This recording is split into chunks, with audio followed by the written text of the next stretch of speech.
So we got the new injectors. We went from the stock ones to Bosche 525s. Ran out of fuel after building the engine and the bigger turbo.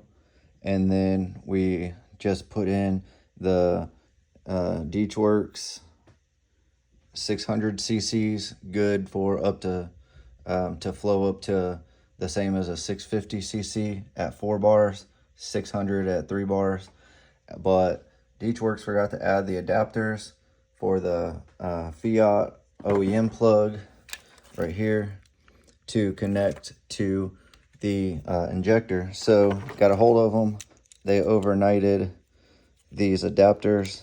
This is for the OEM male version. This is the new injector, female end, and they simply just snap in and you call it a day. However, they verified that these were supposed to be included. So if you order Works for the Fiat, make sure you email them and call them and tell them to have someone double check and verify that the adapter plugs are in the shipment, or else you'll be in the same boat.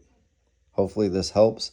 Let's get this thing back together and see how she runs.